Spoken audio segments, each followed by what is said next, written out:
Thank you all for joining.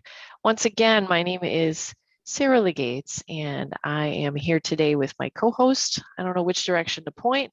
In my view, he's up there. My co-host is Robotham, and we are both members of the Madison Tableau user group leadership team. And today we have a great agenda today. I'm very excited. Obviously, we're sitting here in our welcome chat, and in a minute, we're going to be doing some fun Kahoot work, and we have some getting to know you stuff. We're going to walk through a speed tip from one of our other leadership team members, Brad Darwin, an informative panel discussion on self-serve analytics with Tableau. And then we have a selection of both social and technical breakout rooms so that we can all have a chance to chat and socialize before we head off into the holidays. Let's see if there we go. Rob, if you'd like to let us know what we're doing. Yeah, we do have some giveaways for this meeting. We're going to have 3 random giveaways that we've selected during our Kahoots activity. The winners will be announced near the end of the meeting as we go into our break rooms, and Pat McCormick is going to take care of that. So I think with no further ado, I think we can move on and get into our Kahoots. For those of you who haven't used Kahoot before, you can use either their app or just a browser, and browsers work really well. You'll need to go to the website kahoot.it, and then you'll need to enter in a PIN number. And Sarah, I think if we go to the next slide, the PIN should show up. It's 622-7247. There it is. So I will click on the start button so the Kahoot becomes available. It's not letting me click on start. There we go. It looks like Tori has joined us. Oh, I didn't want to hit start.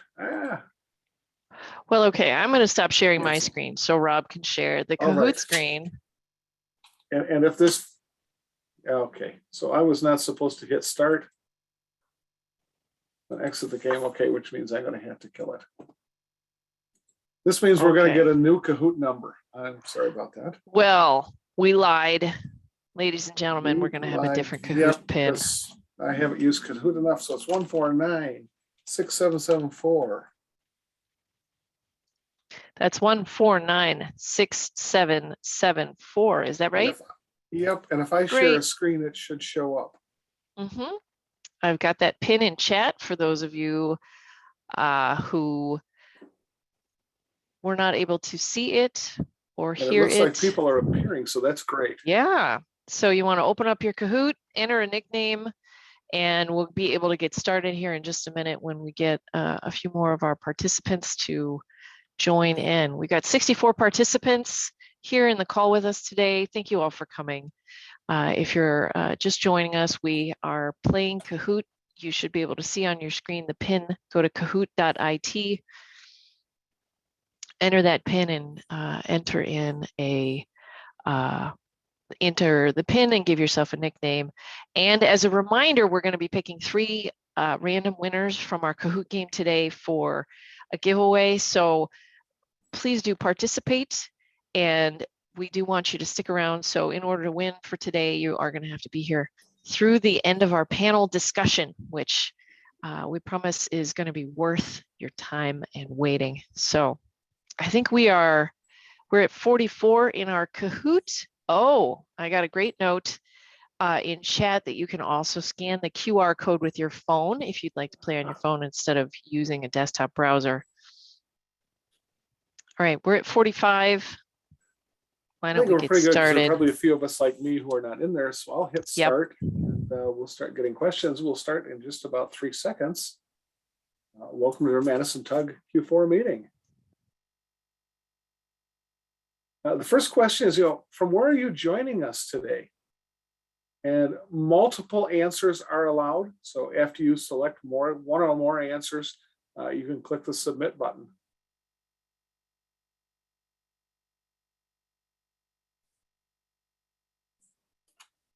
Looks like we're getting lots of great answers.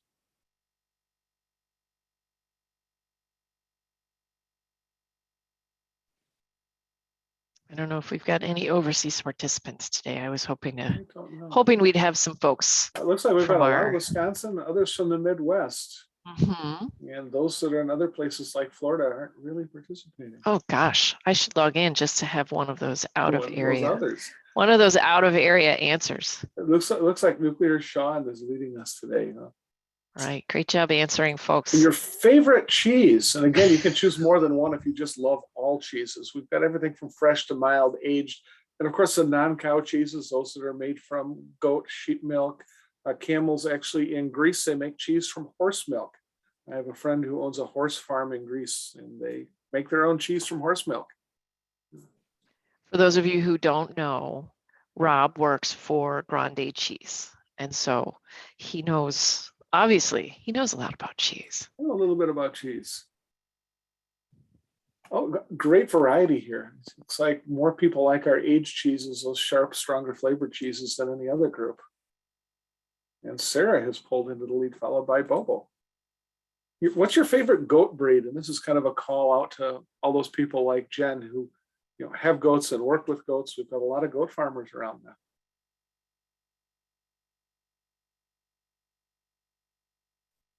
And if you don't have a favorite goat breed, it's a great time to use Google to find out something about goat breeds. I always vote for fainting goats. They're great fun. I mean, it's probably not fun for the goats. They get stressed out and they faint. Well, it looks like we're fairly evenly spread. The Angora and Alpines, and of course, famous fainting goats seem to be our favorites. Where do you regularly work? During this pandemic, things have changed. We're not all Snoopy and Woodstock. Some people are at home, some are split, some are on site, some are always traveling.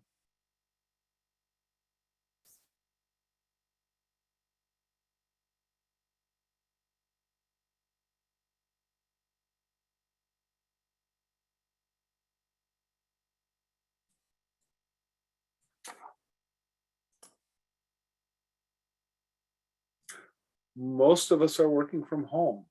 I guess I would be the exception. I'm about half at home, half in the office. About the same as those that are always in the office right now.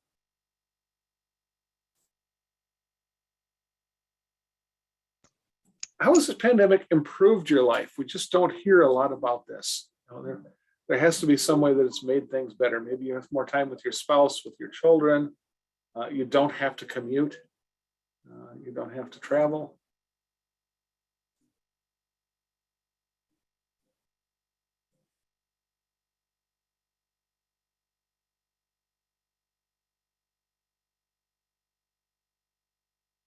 On this one, I won't lie. I enjoy spending more time with my children, but there's a certain point where I was very happy for them to go back into the schoolhouse.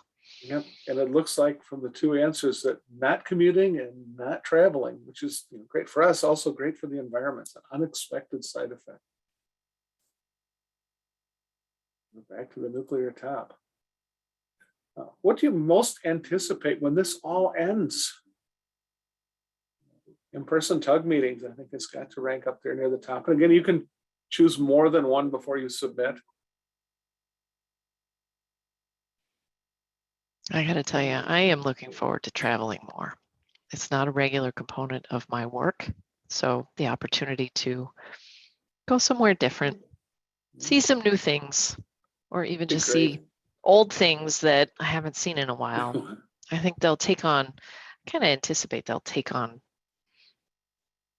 really and it looks like sort of more importance. Safe while traveling is yeah, what we're all looking forward to. Nuclear Sean racing to the top of the leaderboard. What speaker would you change your schedule to see in person?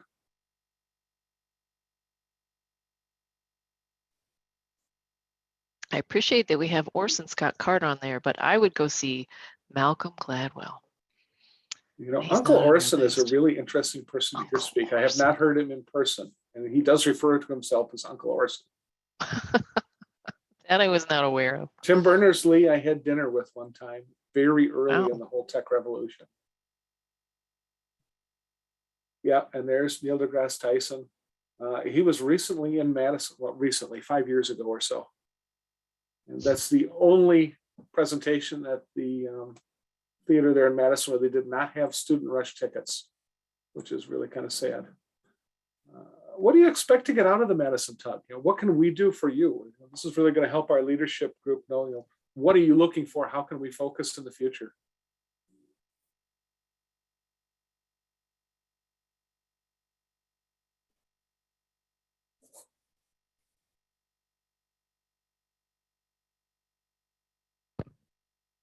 Rob, I don't see on here lively conversation from your tug hosts. Well, maybe that's a good thing to hit the skip button on. That looks like new ideas and the how-to. Yeah, Really up there at the top. that one is a great Hit next. Great question. Tableau Conference 2021. What are your thoughts? You attended, you love these virtual things, you attended, can't wait to get back to in person. Couldn't fit into your schedule, but you would have if you had to travel because that kind of forced you to go. Or what's a Tableau conference?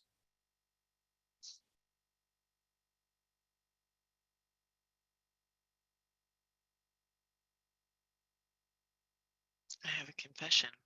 For all my years working with Tableau software, I have never been to a live Tableau conference. And Essentially, this one really surprised me that we love our virtual conferences.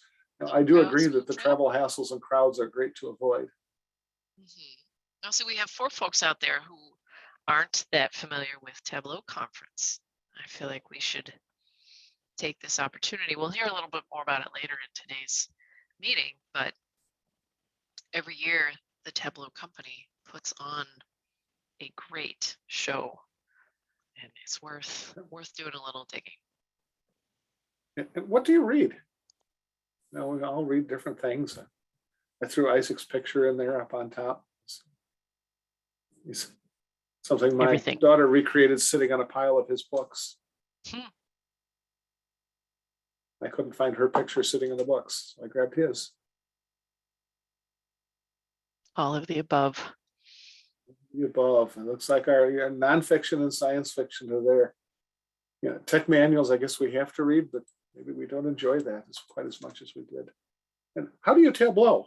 And this again is going to help us as the leadership group. Look at where can we focus? You use desktop, use Tableau Prep Flow, your Tableau server, either on-prem or the online solution, cloud solution. Many of you are using multiple of these.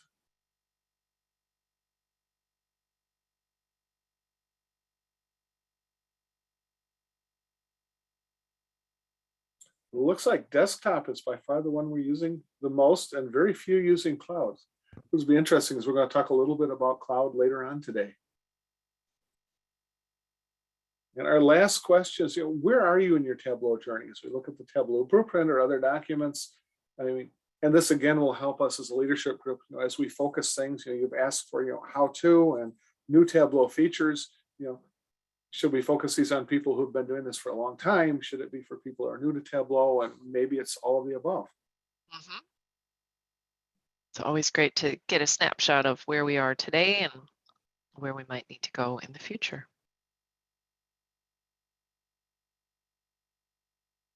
Wow. It looks like we're pretty evenly spread, except for those longtime users.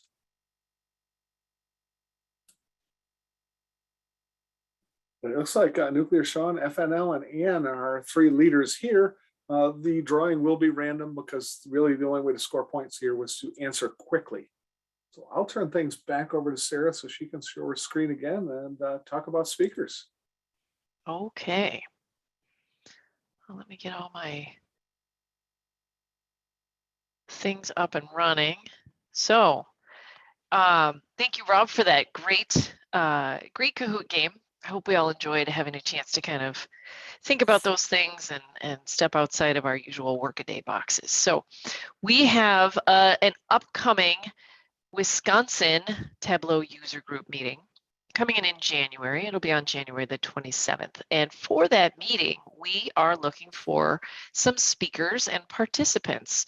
We are seeking one speaker to talk about the topic of visual cues and icons using Tableau Desktop. And I am not going to read this link out loud, but there is a Tableau tips and visual cues link I can share.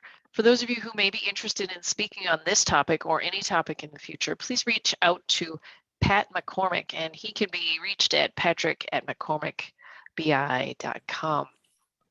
The other super fun thing that's going to be going on in the January 27th Wisconsin Tableau User Group meeting is a game of virtual telephone. And it sounds to me a little bit like telephone and Pictionary all in one, but you use Tableau to execute. We need 4 folks. That's 2 teams of 2. 1 person on each team is going to be the describer. 1 person is going to be the doer.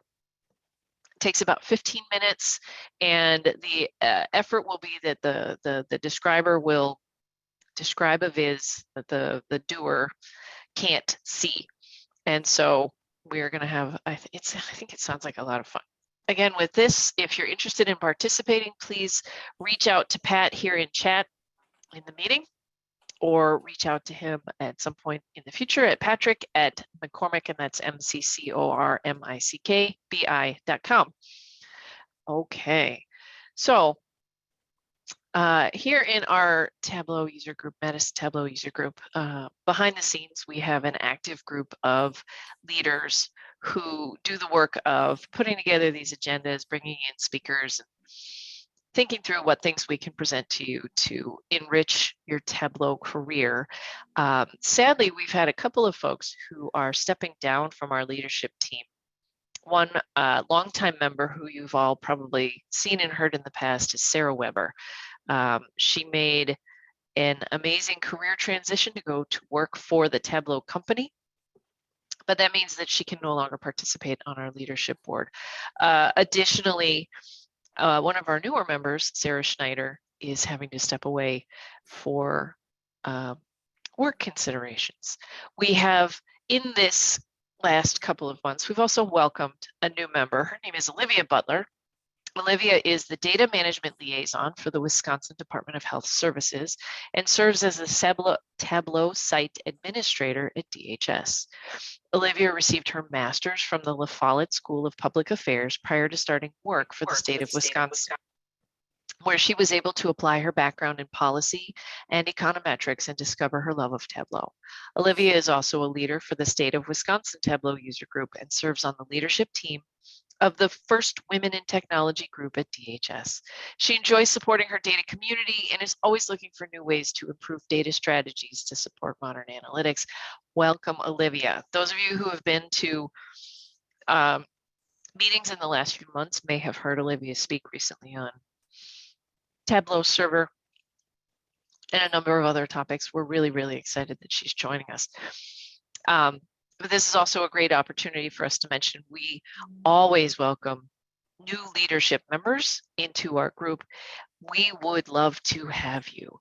If you're interested at all, or if you'd like to learn more, please reach out to any of us on the leadership team, reach out to Pat McCormick, and we will be very happy to talk to you about the process and about what we do. And you can come sit in and see what we do here on the leadership team. Next, we're going to hear from another leader team member, Jen Shepard, and she is also a regular meeting contributor. You will remember her talking in previous meetings about a number of different subjects. Today, she's going to talk with us about one of our key group communication channels, and that is Slack. So I'm going to stop sharing my screen so Jen can share with you. Go ahead, Jen. Thanks, Sarah. Hey, everybody. Yes, probably many of you know me. I've been on this team for several years now, and always love getting together as a group and sharing some knowledge with you all. Today, instead of Tableau-specific knowledge, I'm going to be doing just a brief demo of how to use Slack.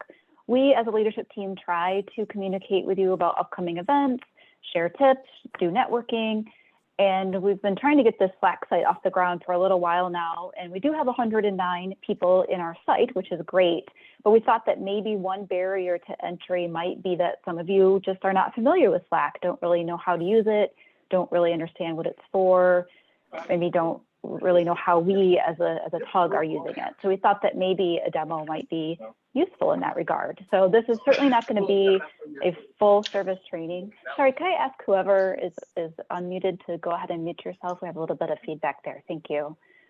So this isn't going to be a full training on how to use Slack. It's just going to be some of the high level ways that we use it and just some of the key things that one would need to know to get in there.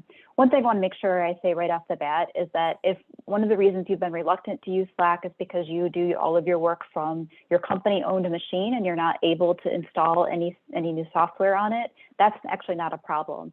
Slack can be accessed from any web browser, or there is the desktop app, which I mostly use, or you can even use it on your mobile phone, which I have some of my sites on there too. So there's lots of ways to get into Slack. You don't necessarily have to install anything on a computer.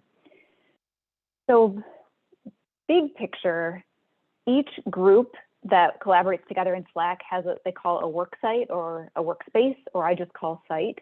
So we have our Wisconsin TUG site. That's what you're seeing on my screen now. And if you participate in multiple sites like I do, you can see them listed here along the left, then those are just completely compartmentalized. So I have a different login for each of them. There's no cross-pollination across those different sites. There's unique places to go. So you may just have the one. If you are already a Slack user, you may have other sites and you can keep them all open at the same time. So that's pretty great. Within a site, one of the main places or one of the main ways to organize things is to use channels. So a channel is where a certain type of content is expected to go. It might be conversations around a certain topic, or it might be attachments related to a certain project or something like that. You can see some of the channels that we have here in the Wisconsin TUG site. Some of the main ones are the general channel, where we just kind of put general sorts of announcements. We also have the events channel, where we talk about things that are upcoming, such as things like this TUG meeting that we're having today. We have a careers channel for people who are looking for a job or posting about jobs. We have Tableau Doctor, so you can explore those on your own. But the idea is that within those channels, and that's where the conversations about that particular topic happen. And then within a channel, one more level down in terms of organization is what's called a thread. So if somebody makes a post in a channel and people want to respond to that post, it can help keep it really nice and tidy to reply as a thread. As you can see an example here where Rachel made a post about an event and then a couple people replied, and it shows that these are a threaded reply. So then all of that content gets grouped together. It just keeps it more organized. I don't know about the rest of you, but my email inbox is an absolute disaster, and I have a much better time of keeping these conversations organized and finding what I'm looking for in Slack. I use Slack pretty regularly and have for several years now, and would love to see more of you join us over here on the Slack site. A couple of other things to point out. It's actually really fun to use. So it works really well for both in-person, or I should say real-time conversation. So you could just kind of type back and forth like any chat site or chat application, but it also works for asynchronous conversation. So somebody could make a post and then other people could come in when they notice it or when they're done with work for the day or on their lunch break or what have you and add to it. It doesn't have to be real time, but it can be. So I really like that aspect of it as well. It's also fun to use in that you can use emojis. There are a whole lot of emojis. So if I were to start writing a message here, there's a little emoji button down here, and there's just, I don't even know, hundreds of them, flags and thumbs ups and faces and animals and hearts. And it's just really great to customize your message to make it a little more fun. Also makes it really quick and easy to respond to somebody. So if someone posts something that's more of just a FYI item, you can give it a thumbs up to say, basically, hey, I acknowledge this, thanks for sharing it.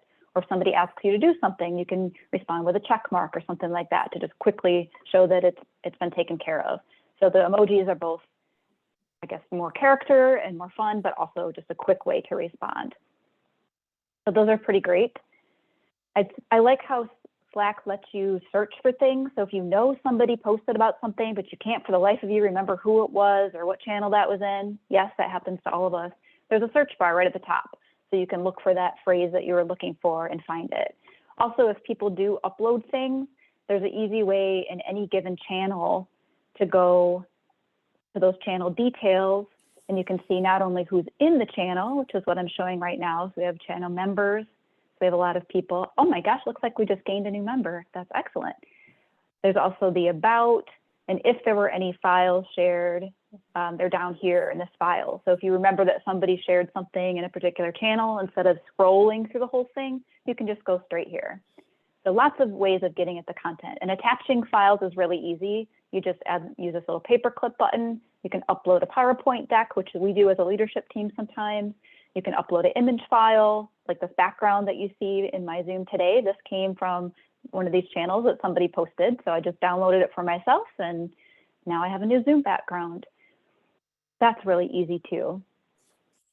You can talk with anybody who's in the channel itself, but then there's also ways to just send an individual person or a group of people a direct message. So you can see here on the left, there's this direct message listing, and it's got all the channel members, or it could be, I don't know how it populates the initial list. Then once you start communicating with somebody, it'll put those people at the top of your list. So you can send anybody a message. I think you can include up to 8 people in a direct message that only those people will see.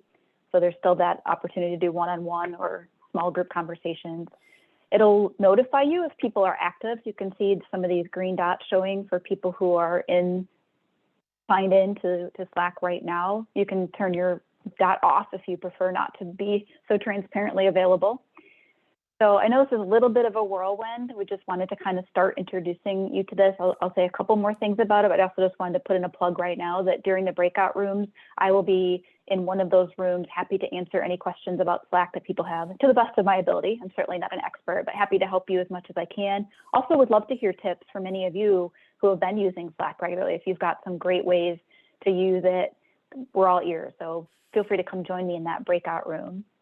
Just a couple more things I'll mention is that you can get notified as often or as infrequently as you like. So you can set your Slack site up so that you get notified about absolutely everything. If your name specifically is mentioned, if some keyword you really care about is mentioned, or nothing at all. So there's that whole continuum. So it's not like you're going to be constantly bombarded with messages. You can customize how often it notifies you.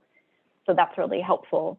There's a lot you can do in terms of the way it looks. So I love dark mode on anything that allows it. So Slack does have a dark mode. So if you see other people's Slacks, you might realize it's not a black screen like mine is. That was a deliberate custom choice. There's other preferences, things you can set as well.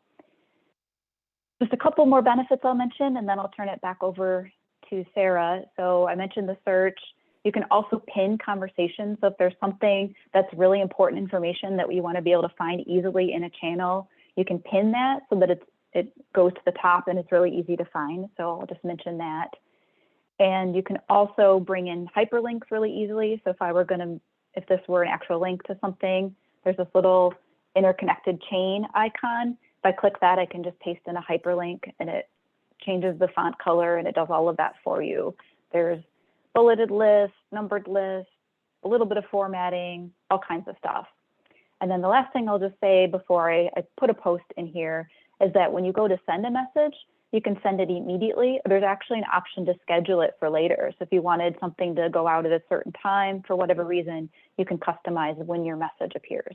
So whole lot of features and great ways to use it. Again, I'm not going to go into absolutely everything, but if you're not already in our site, please come join us. We'll send out the link as part of our recap. I can post it in the chat in a few minutes too. If you are part of the site and haven't been very active, post something, say something, start a conversation. We're all mostly at home, as we saw from our poll earlier, and this is a great way to stay connected with other local Tableau users. I will personally plug the Tableau Doctor channel. I started that one with the idea that, sure, you've probably got people at work who might be able to answer questions, and there is a Tableau forum, but sometimes those can take a while to get an answer back from, and you might have better luck posting it here and getting help from one of us. So feel free to come hang out with us in Slack. That would be great. And now what I'm going to do is just post something here in the general channel. And hey, welcome, Jeremiah. And anyone who responds to this will be eligible for a random drawing for one of our giveaways for today. So you'll have the rest of the meeting through the panel discussion to respond, but we'd love to have more of you come over here and interact. So I'll just make a quick post right now. Welcome to all the newbies and veterans. Give me an emoji response. Whoops, see how badly I'm typing here under pressure. want to say hi. I just hit the enter key and boom, there's my post. Actually, sorry, I did just think of one more thing I'll mention. You will also be able to tell when there's new content. So if you don't come back for a while, it might be a little overwhelming of where did I leave off. Slack keeps track of all of that for you. It also will tell you when there's something that you hadn't seen before. There are these little white dots. If it's just general new information, it'll be a pink banner with a number in it if it was specific for you. There's things up here that'll tell you, hey, this is now white. There's something new. So it's, like I said, it's actually really fun to use. It's pretty intuitive and it rewards you, I think, for participating. So please come hang out with us on Slack. We'd love to have you. All right, back to you, Sarah. Wonderful. Thank you so much, Jen, for that great informative overview of Slack. I can see we have at least one new user already. Pat, thank you so much for posting that link in our chat channel here. I'm trying to get my controls back. Here we go. So with that, I'm going to hand it over to Rob, and we're going to go on to our speed tipping session. Great, thank you. And because of the question we had earlier, I'm going to talk just for 30 seconds about what is Tableau Conference. Tableau Conference is a corporate sponsored large scale conference, and it's different than a lot of other conferences out there. Is the sales pitch at Tableau Conference tends to be lower key than it is at some other conferences that have corporate sponsors. It's much more about building the community and learning and growing, skills within Tableau. There are a lot of great hands-on sessions. There are sessions there where you'll actually dig in and learn about Tableau, and these tend to be 2 to 3 hours long. There are other sessions that are more presenter-based, but most of the presenters are not from Tableau, but they're actually users who are presenting. Several of us that are here in the meeting today have presented at Tableau Conference, either about how we use Tableau, how to do specific things within Tableau, technical, non-technicals. There's a great mix there. Recently, the conferences have changed. The last 2 years, they've been online only, so the content has been very different. Take some time, just Google Tableau Conference 2021 or 2020 and watch some of the presentations. Older presentations, and there's some great ones out there, are also available online. A lot of them are on YouTube. Going to that, I'm going to introduce Brad. Brad Darwin is part of our leadership team, and he's been involved in analytics since 2015. And he's going to be talking about some things that he has done and others have done to help us just walk through some of the content similar to what you would have seen at Tableau Conference. Beginning with the desire to win a fantasy football league, Brad has consistently enjoyed visualization and representation of data visually. He is a certified Tableau desktop intermediate, and he continues to be a leader in Tableau at CUNA Mutual Group today. And with that, I'll turn it over to Brad. Take it away. Awesome. Thank you, Rob. As Rob mentioned, there's a ton of great content out at TC 2021. We've picked just one of the great tips, but there's tons out there, and we'll share it with you. 1 second.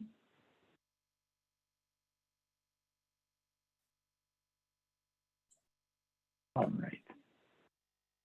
And this comes from the speed tipping video and Heidi had shared a way that you can kind of call out changes and differences in your numbers more easily to the viewers. And there's a couple different ways you can do it. For this example here, I pulled one from a former leader of the Madison Tableau user group. Felt like it was the season with college football, the bowl games kind of coming up soon. This would be a great example. And the question is how can we make maybe these changes pop a little bit better for our users, make it more visible? In the speed tip session, they mentioned adding unicode. And you can add these unicode arrows right into the formatting on your tool. And so if you search for just unicode arrows in Google, and you just pull from any of the newer sites, there's tons of them that'll come up.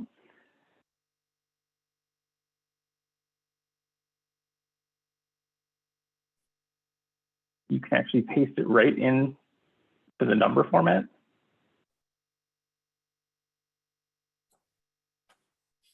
And you can see how even just that little arrow can make the change in that number pop a little bit easier to the user to indicate, oh, it's going up. Cool.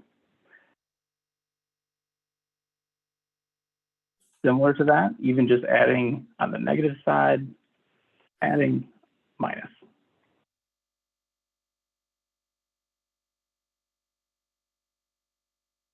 Really shows to the user kind of right away, okay, those are decreasing. And that's actually the way Bo had this visual setup, was with pluses and minuses. We will be sharing in the recap notes after this, both a link to the Tableau video from conference where they go over these speed tips and a ton more in the 26-minute video. And then also a link to the Tableau public page for where this viz is hosted. So everyone will have that sent to them afterwards. Awesome. I'll send it back to you, Sarah.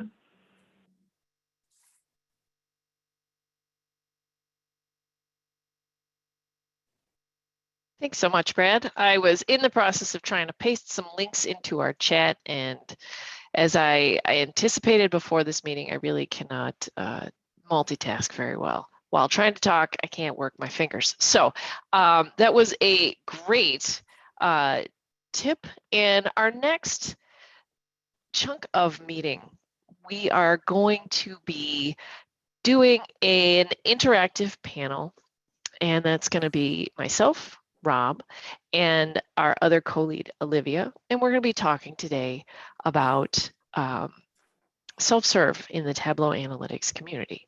Brad, if you'd like to get us started with the conversation, I'm going to ask all of our participants in the call if you'd like a chance to see the three of us as speakers with a little more detail. There is one trick you can do here within the Zoom window. Click on any user who does not have a video share going on. You can right click on their image and select hide non-video participants, and it will not break your Zoom. It doesn't log anybody else out of the call, but what it does do is it'll just give you a better visual of the three of us. Later on, if you'd like to see everybody else, you can always right click and show non-video participants. So take it away, Brad. Awesome, thank you, Sarah. Just first, welcome the panelists. We've got a great panel of different users from across government and industry joining us today. And we do have some questions prepared, but we want to open it up really to all the audience to be able to just submit any questions even as they come up right into the chat, and then we can go to those later on. But we'll kick it off with getting to know each of the panelists first. And Rob, would you like to start us off? Sure. Tell us a little maybe about your job, role, and plans if you have them for the upcoming holiday. Yes, thanks, Brad. My name is Rob Robotham. I've been at the Grande Cheese Company for the last 28 years. I've had multiple roles there in different places across the enterprise, but throughout that whole time, I've really focused on turning data into information, knowledge, and ultimately wisdom to help make better business decisions. And for those of you who are not familiar with Grande, Grande is a Wisconsin-based manufacturer of fine Italian cheeses. We procure our milk directly from 70 Wisconsin family-owned dairy farms, about 6 million pounds of milk a day, which produces about 600,000 pounds of Italian cheese a day, which supports and provides product for several thousand, or probably many thousand is a better number, independent pizzerias. And these are the traditional mom and pop pizzerias you find in small towns and large cities in all 50 states. And if you aren't sure, because we don't retail cheese, go into your local pizzeria, not a chain, not something that has hundreds or thousands of stores, but your locally owned pizzeria. Ask them about Grande cheese, and most of them will know Grande, and they're going to tell you one of two things. Either, yep, Grande is the best cheese and we use it, or yeah, it's really great cheese, but it's too darn expensive, because we are expensive. We're the best, but we're expensive.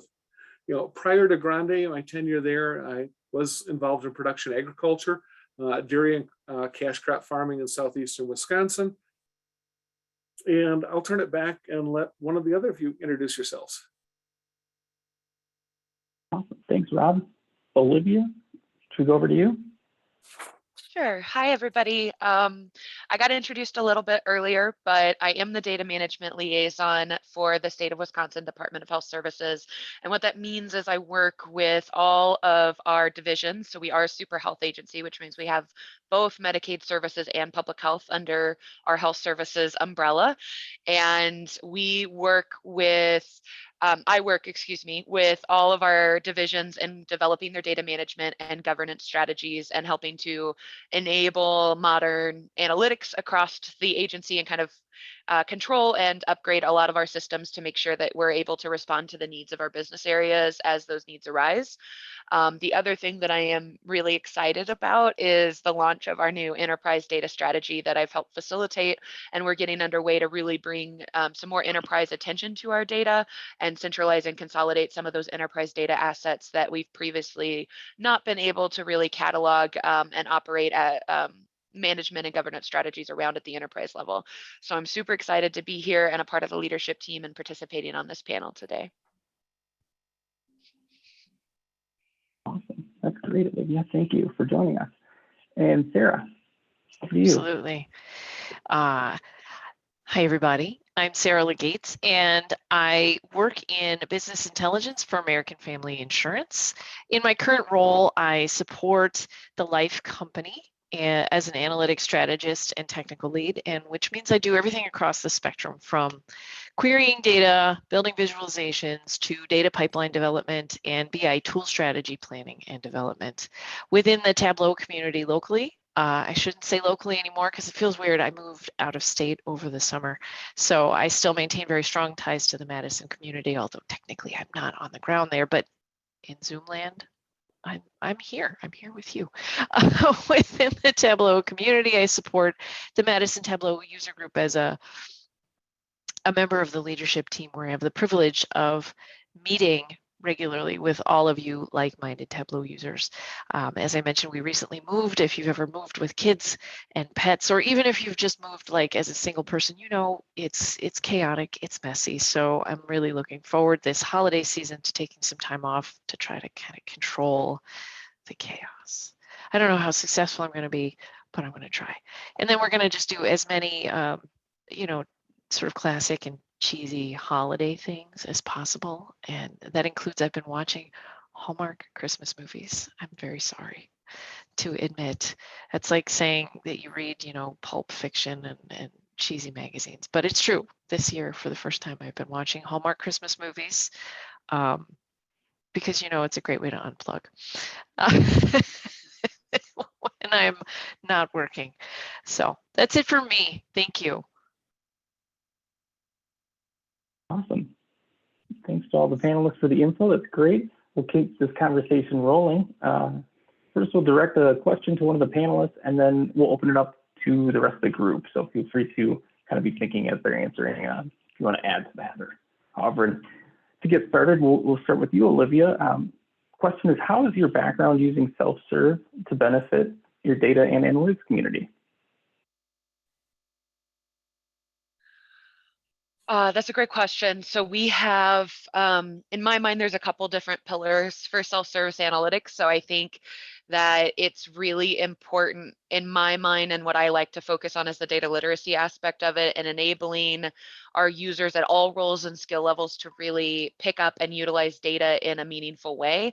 And I say a meaningful way because it's really easy to get data provided to a bunch of different levels using Tableau and other software to share that information, but it's really difficult to ensure user adoption of that content and make sure that it's consistently branded in a way that makes it easy to understand no matter who's actually producing the content. And so we've been really focused at DHS on making sure that, you know, those components of self-service analytics that we traditionally think of, like the governance and the management and the integrations with your analytics stack, so that all of the tools talk to each other, are in place.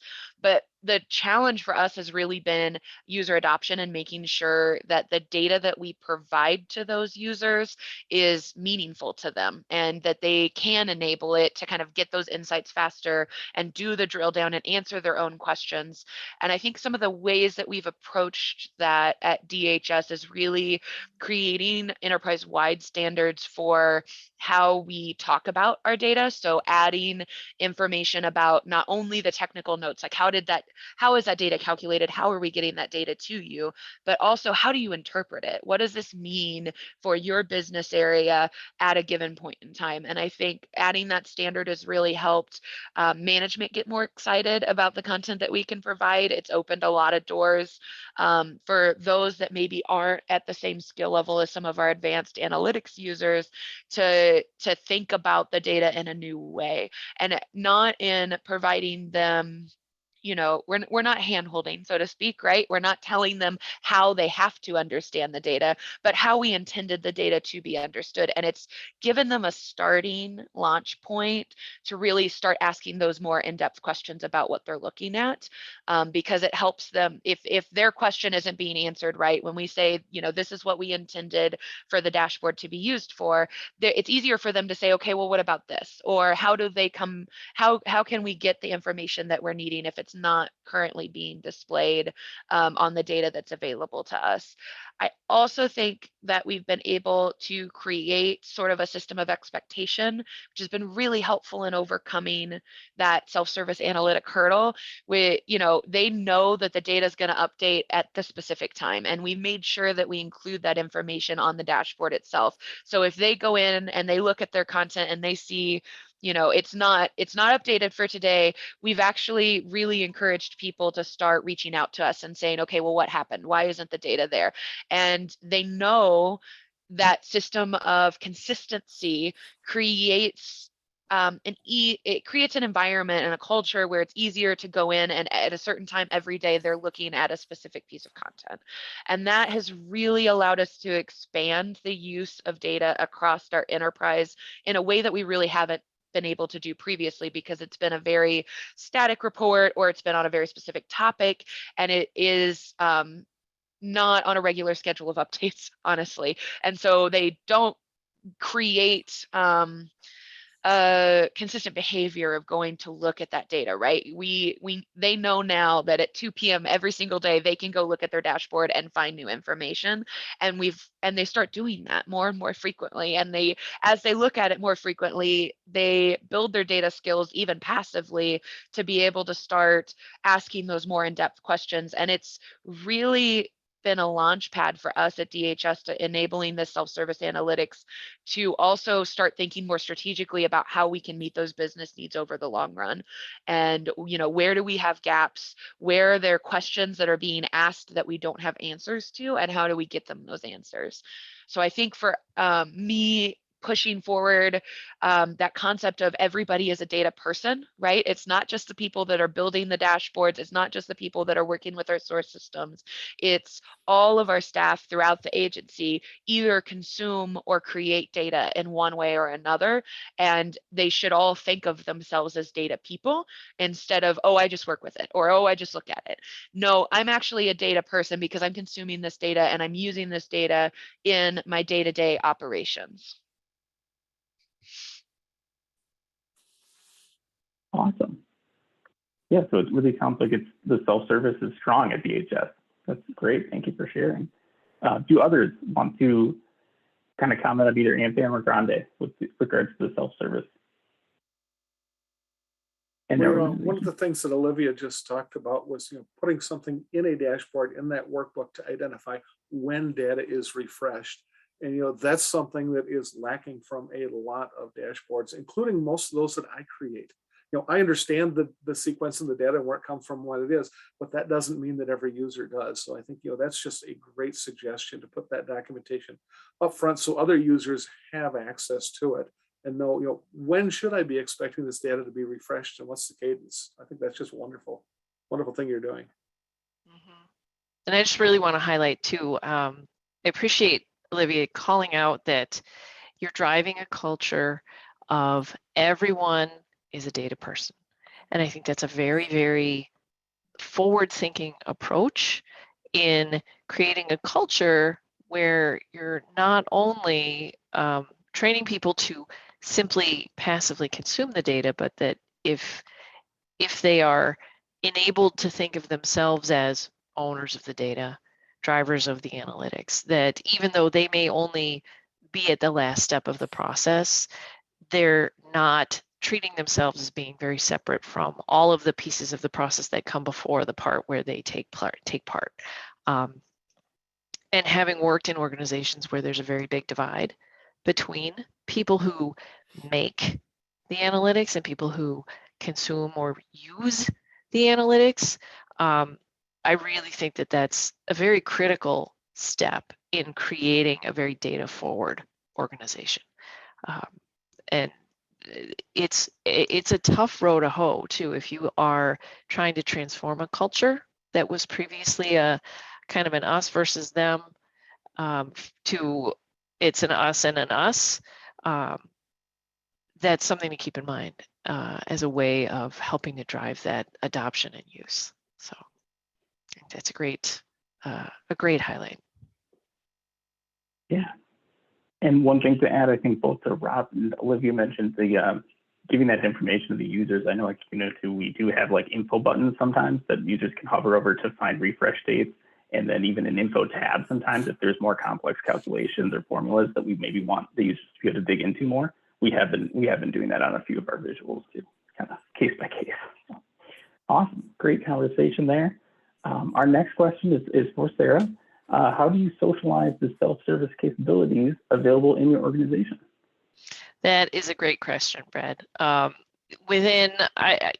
need to obviously caveat it. AmFam, for those of you who don't know, has really been growing as an enterprise and moving into enterprise scale analytics. And I can really only speak to the piece of the pie that I can see. I don't work at our enterprise scale process, so I can look at what's happening within our life company and talk about how do we in the life company talk to our users about what they can do and how do they come to know what's available to them. So we have a foundational group of desktop users that have been in place for a number of years. And then we also have a foundational group of end users or consumers who work, we all work within an internal server environment. So those of us who have desktop licenses are building the data, and then those who use the data are consuming it from server. For a long time, our developer group would come into the organization, go through a regularized process of training. So our creators all had a fairly standard knowledge base. And the pandemic, however, really disrupted that. And what we're having now is we see turnover where a number of our regular users have gone on. And we've brought new users into the organization, both desktop license holders and then our server consumers. And we're facing this new challenge of how do we help those people who are newer to our culture be effective in building data and using the data that we have. And I also should note we license using a kind of a grandfathered process, so we still have a very extensive desktop licensing structure. And we're moving away from that. So that means we have a growing number of users who really want to have access to self-service construction and analytics in our server-based environment. So we've actually taken a really deliberate course of action over 2021 to help grow this new capacity that we're building. Over the course of the year, we've developed a condensed and targeted training program that is aimed specifically at users who want to operate in this hybrid space, where they will be exclusively using our web edit tools within the server environment rather than having a desktop license. And this means also that we are inviting traditionally non-analytics business users to become, I hate to use the word, but baby analysts. They are, they're not fully trained analytics professionals, they are fully trained business professionals. And what we want to do is give them the foundation of learning that lets them really have solid understanding both of the data that they're going to be handling, but also common analytics practices and ethical considerations, because what we really want to be certain that we're avoiding is incorrect conclusions being drawn from the data. So in addition to that targeted training, we are for the first time developing curated data sets rather than our typical desktop user who has access to generally a very large pool of our raw or data warehouse data.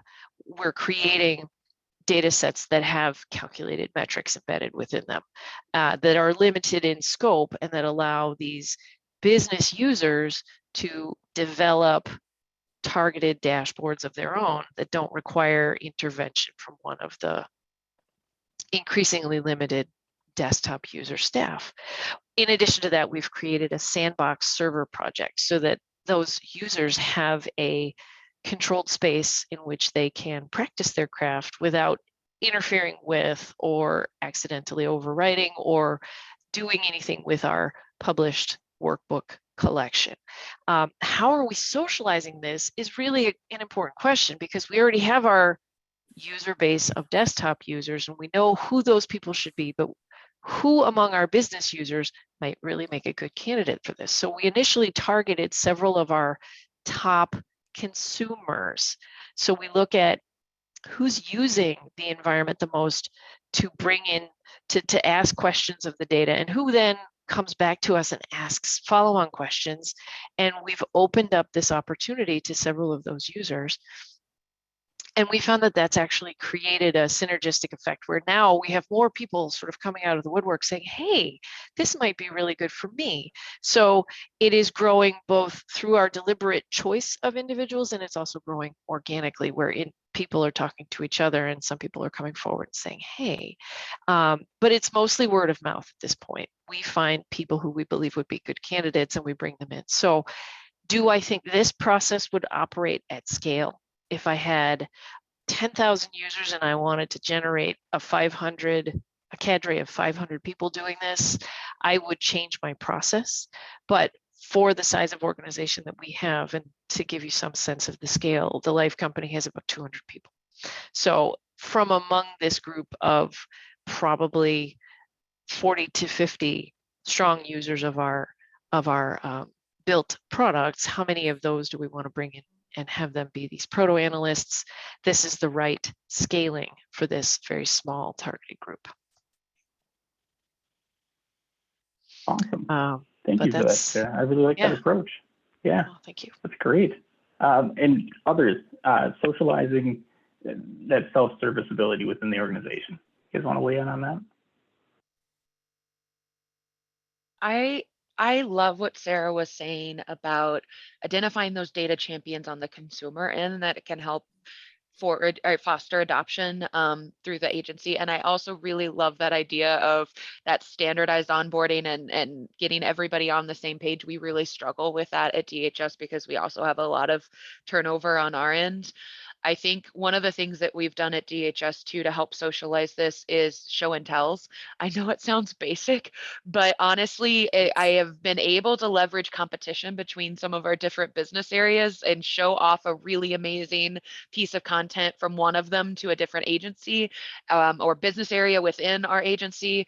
And it has kind of helped foster and drive adoption. Somebody sees that and they're like, I want that for my area. How do you build that for me?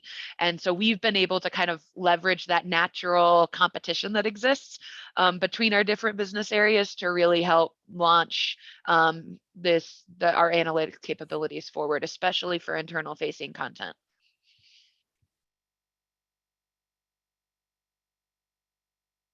Thank you, Olivia. And next question is for Rob. And Rob, I'm going to switch questions to kind of help answer one. We had a really good one on in chat here. And so if you're creating reporting and it can be published to production servers, how do you handle use of both curated and verified data sources and those which are more kind of wild west in nature? This, I think, ties in nicely with the question on, do you giving users Tableau prep and kind of that ability to publish data sources? Thanks, Brad. That's a great question. I'm glad it ties into the online question because one of the things that we've done at Grande is in a part of our journey is we have recently moved from an on-prem Tableau server environment to an online or Tableau online, Tableau cloud-based environment. And as we look at that, we've really changed a little bit about how we looked at data. We've always said and still maintain that we only want data from our enterprise data warehouse to be used within published Tableau server reports, which does lead to some problems. And one of the things that happens is to say, yeah, well, I have this great report, I put it together, I grabbed information out of the data warehouse, I needed to bring in other related information that's not in the data warehouse, or it's not yet in the data warehouse. Is there a way to do this? And there are ways to do that. And what we've done is short term is we said, yeah, we'll put together things, and we're using Tableau Prep Flow to do this. We'll say, we'll grab the information from the data warehouse, we'll grab the information, most of it's from an Excel spreadsheet, and we'll pull that data together and we'll publish that short term. What we need to do long term is develop a solution to get that data into the data warehouse so that we do have one source of the truth. And we really have three different choices to do that. Our first choice is to make that part of our ERP system. Can that data be institutionalized in our main ERP system? In Grande's case, it's Dynamic 365. And one of the things that we've done recently is move from many, many systems to very few systems. We have Dynamics 365. We have a producer payroll system that's an enterprise level system that was not part of our D365 implementation, just because that system is so unique that customization in D365 would be out of this world expensive. The other major enterprise system we have that's not part of it is our associate management system, which is really an HR system.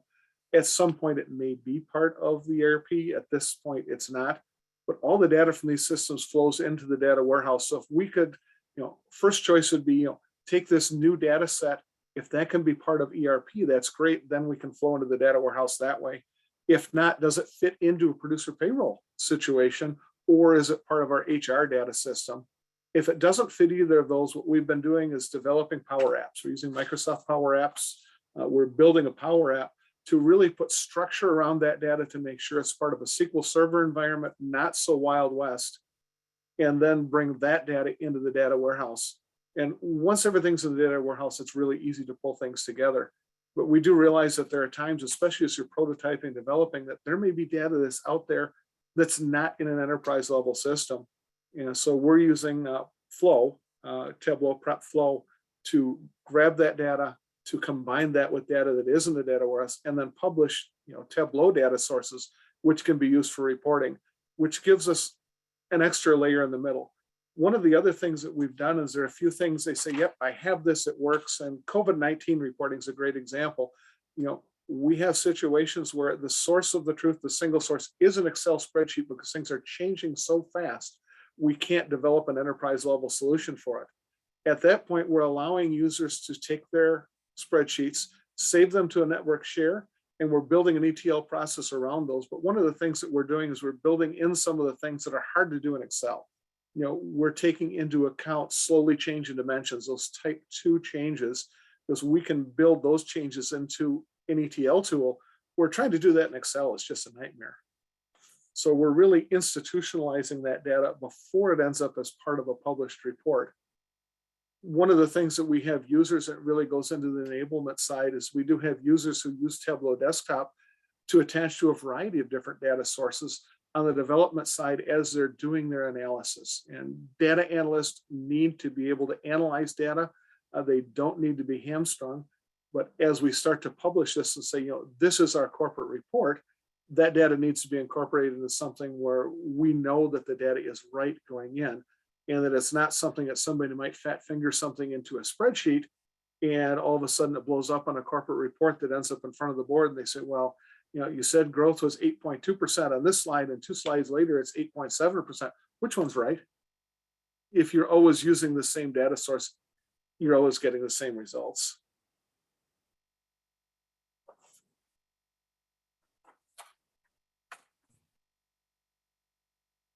That's an excellent, really, really excellent set of points, Rob. And by contrast, I want to tell some stories of the Wild West approach, which is certainly, many years ago now when we implemented Tableau at AmFam. there was very, we took the Wild West approach. All Tableau desktop license users had the ability to publish freely to our server environment, which meant that there were a lot of users, including myself, guilty, who on different occasions inadvertently brought down the server by either putting extracts that were too big or live connections to data that were very unwieldy, and or in the case of taking on, when there was turnover, I took on maintenance of someone else's dashboard without realizing what all was going on in the background. And when you make a change to something and rerun it, and suddenly you're getting a call from your server administrator, did you publish this thing that has just eaten up 98% of our server memory? Oh, that was me. So we all do it, or at least I'm willing to admit that we all do it, and it's likely that we all do it. But when you work in a Wild West environment, it's very critical to have server support staff who are monitoring server activity for things like very, very large and very, very slow dashboards.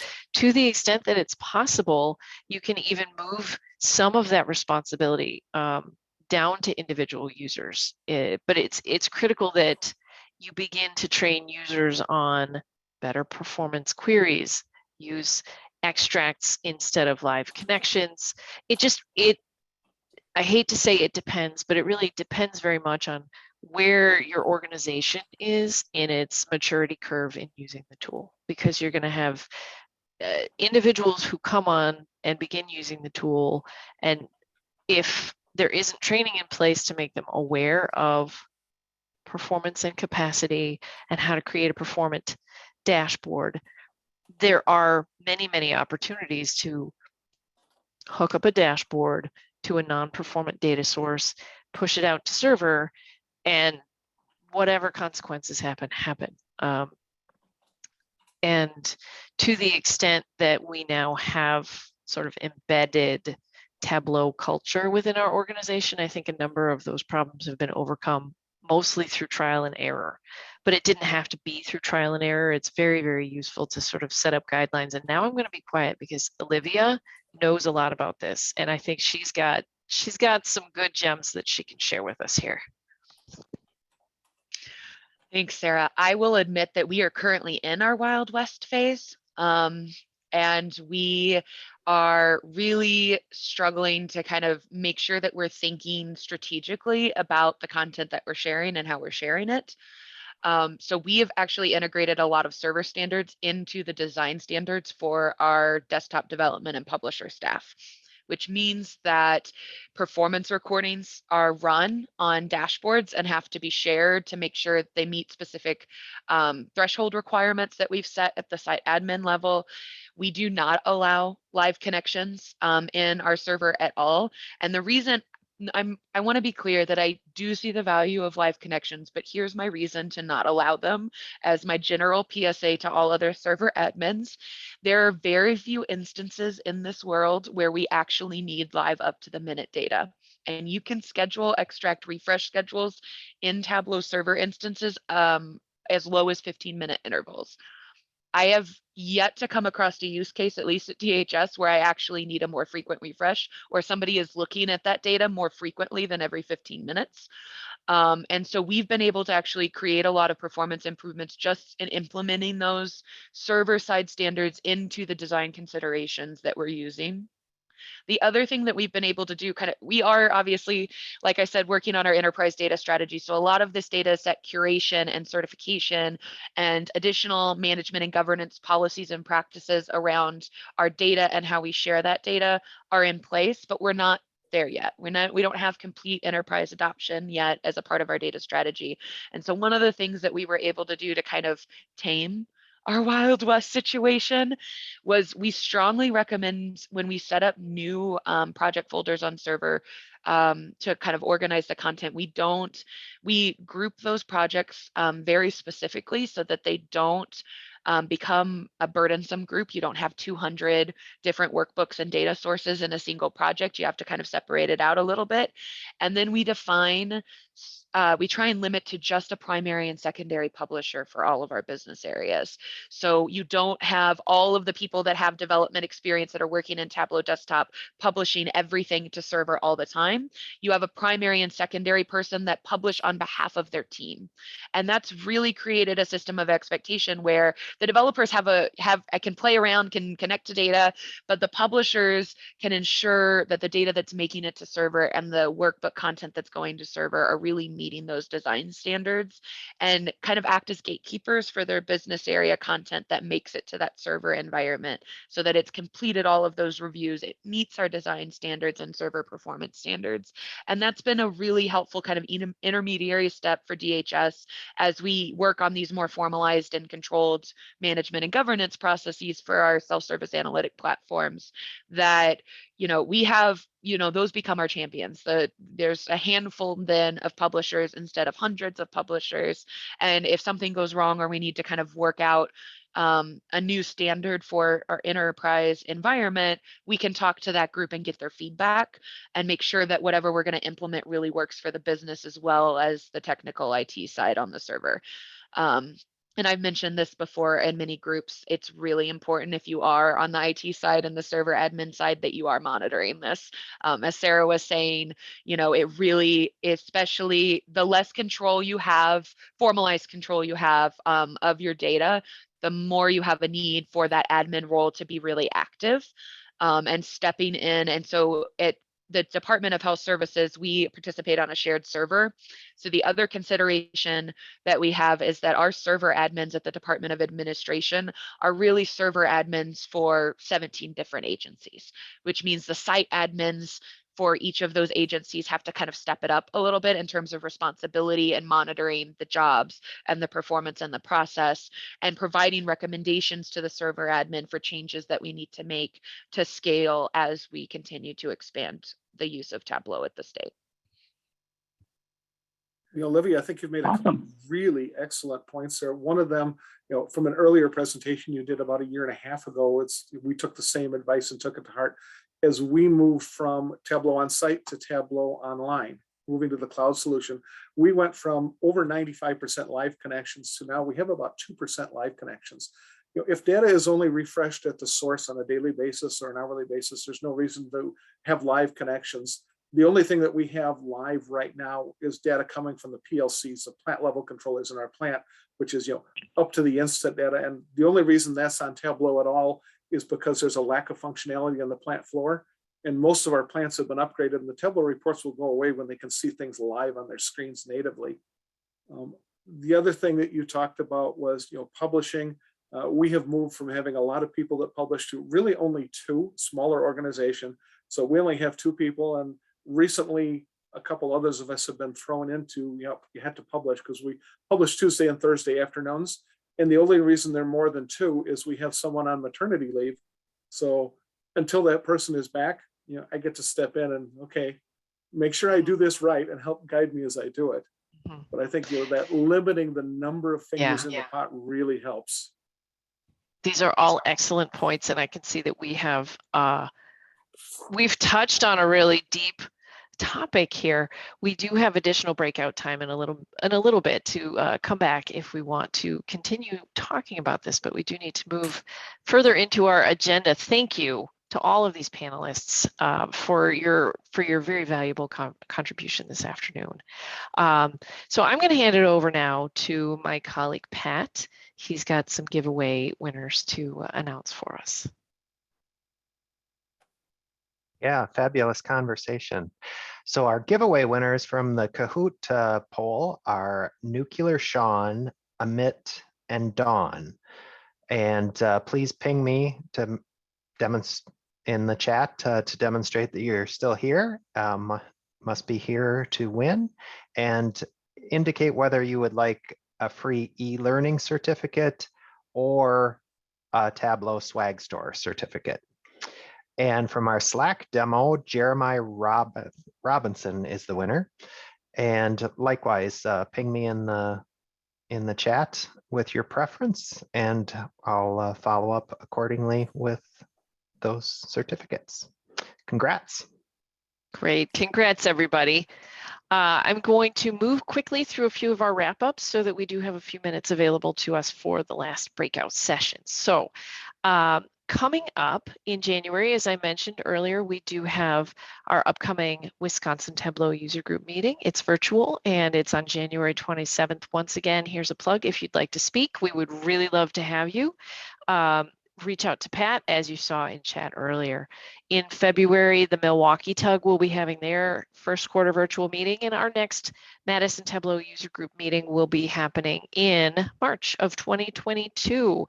In the follow-up email that goes out, you're going to see links to our user group calendar. We will remind you of these upcoming events. Additionally, we have some upcoming February events from Steve Wexler. Some of you will know his name. He is a former Tableau Hall of Fame Zen, or he is a Tableau Hall of Fame Zen master. He has previously won the Iron Viz competition.